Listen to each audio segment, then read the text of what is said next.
Embarking on a new career is always exciting. Today you're joining the list of people who work on the railways, keeping the world's people and cargo running smoothly. There's a lot to learn, but you'll be taking it step by step. Let's start by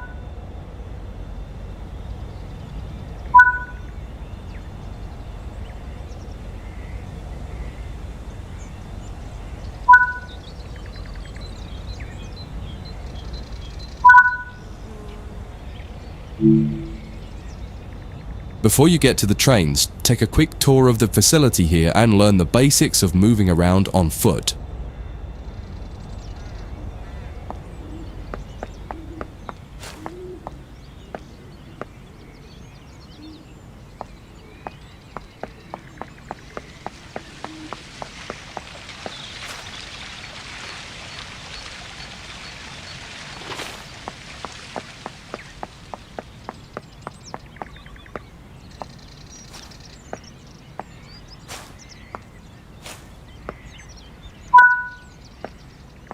Your current objective is shown in the top left of the screen.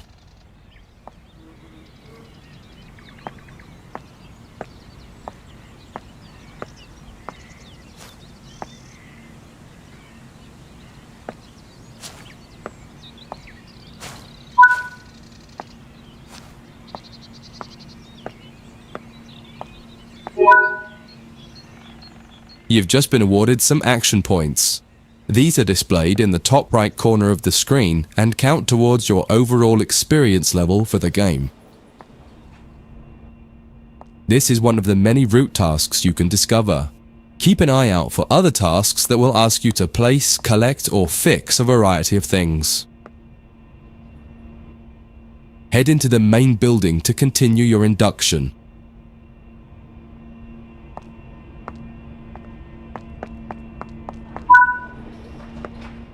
Walk over to the waiting area on the right. You can pause at any point to review objectives and a lot of other information about what's happening at the moment. Try it now and then return to the game after you've had a look round. Now that you've covered some of the basics of moving around and interacting with the environment, let's take a walk through the building and find the trains.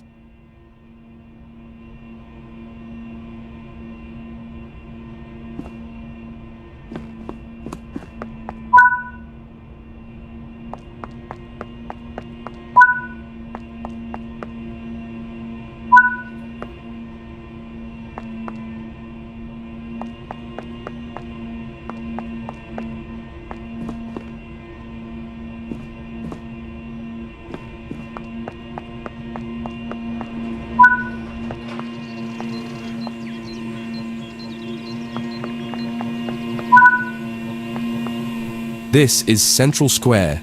From here you can explore the main training center depot and surrounding yards. Your journey operating trains is just getting started here at the training center. Remember, you can always come back here from the main menu to refresh your knowledge if you're unsure about anything.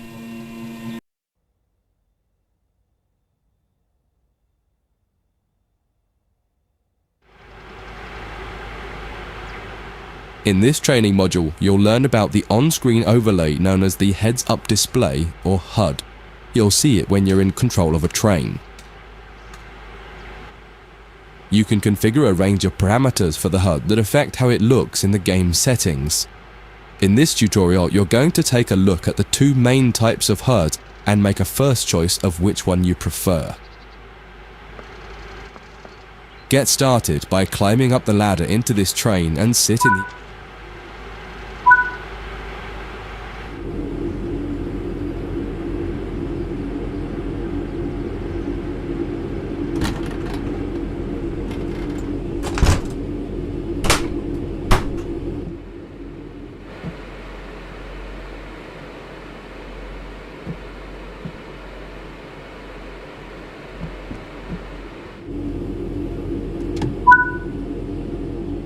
Welcome to the most important seat in the train. Before you can start learning how to make the train move, You're going to need to understand what the HUD is telling you. There are 3 types of HUD. The one you're seeing now is the normal HUD. You'll learn that first, and then take a look at the minimal HUD next. There is also a simple HUD, which is essentially a cut-down version of the normal HUD. The HUD is a guide to show you what the train is doing, how you're doing, and what your next objectives are. You can tune what's shown here using the game settings.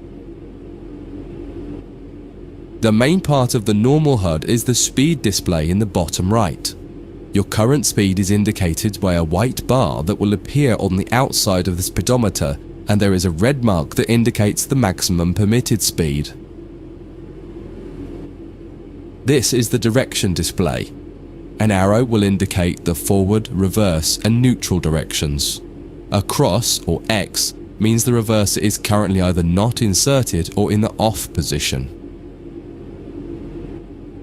This is the power display. A number will indicate what position the power or throttle control is in. If the display is white, it refers to power. If the display is yellow, it means powered braking or dynamic braking. If the display is red, then the throttle is currently locked out and you will need to take steps to release the lock before power can be applied. You can learn about troubleshooting elsewhere in Training Center. These are the brake indicators. The exact one shown will vary by train and will often be visible in the train itself on the various gauges. These gauges tell you what is happening in the braking system. The most important one is the BC or brake cylinder. In most trains, when this reads 0, that means the brakes are released. Anything else and the brakes are applied. In the top right is the track monitor. This shows you the line ahead and allows you to see all the signals and speed limit changes that you're approaching.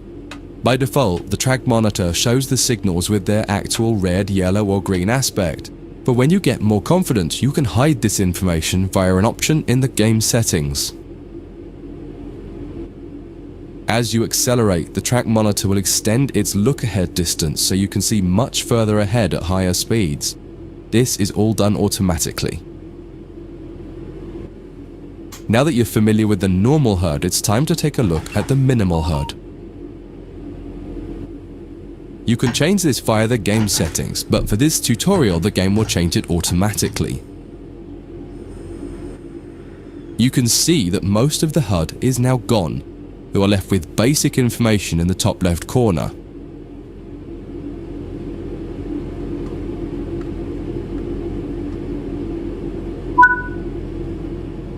The minimal HUD immerses you in the experience of driving the train. Use the train's real gauges as much as possible. In the top left corner, you will see the information about your next objective and some limited information about what the train's doing, such as your current speed, the speed limit, and the gradient. Use the game settings to add and remove information from the minimal HUD. With less information, you'll find driving more challenging, but also more immersive and rewarding. Experienced players might prefer the minimal HUD, especially when driving from the cab view. The normal HUD is ideal for newcomers or anyone who wants to drive from an external camera. You can switch HUDs in game settings. Do you want to start with the normal HUD or minimal HUD?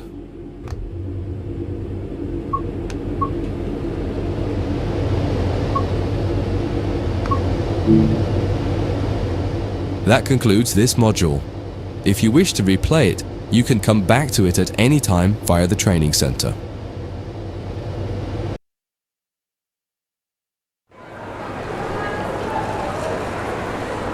Welcome to this introduction for the BR Class 484 Electric Multiple Unit. During this introduction, we will go through the following procedures: starting and stopping the train, loading and unloading. Climb aboard to get started.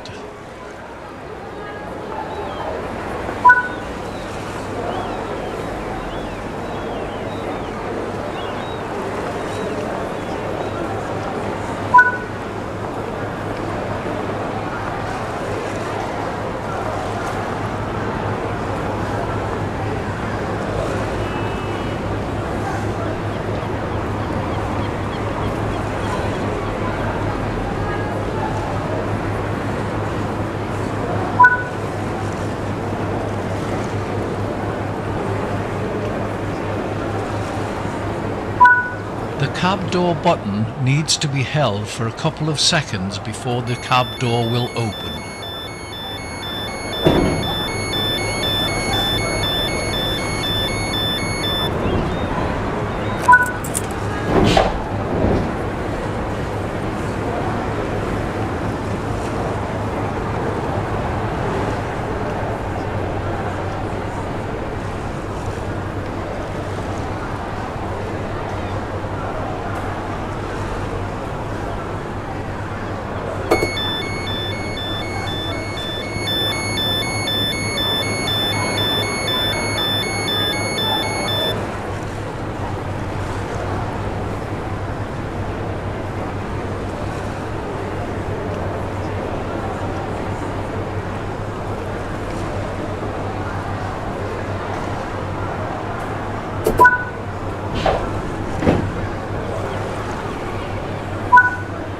A lot of your time will be spent in the driver's seat. Switch the master key to the destination board and train lights. Let the passengers know that this service is running and operational. Set the destination board to Ryde St John's and turn on the train lights.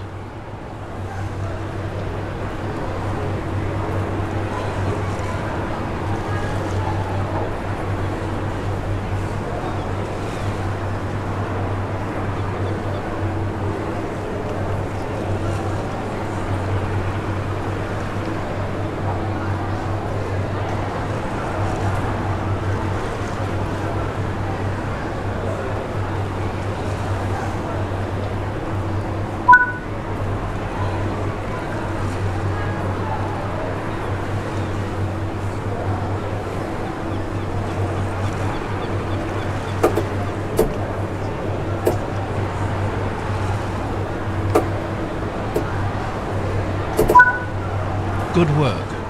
Now set the reverser to forward.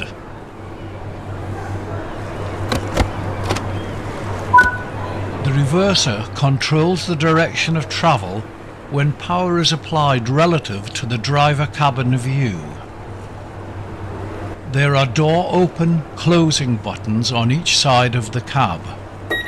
Each button opens, closes the doors on their respective side. Press the door release button for the appropriate platform side to allow passengers to climb aboard.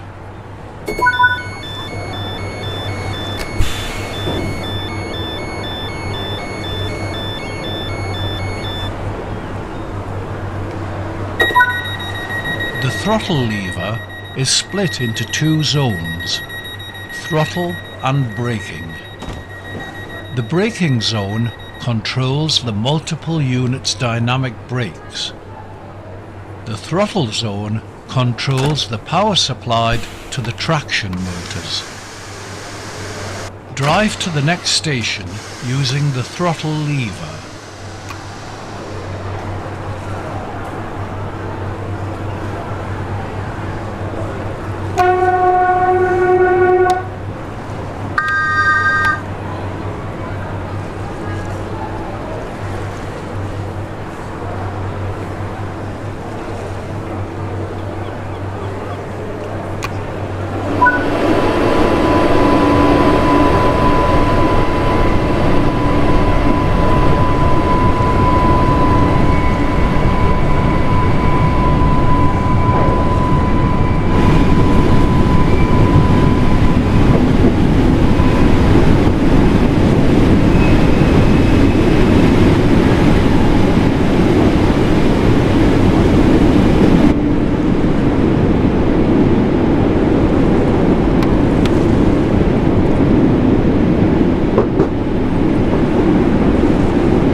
Good work. That is the basics covered.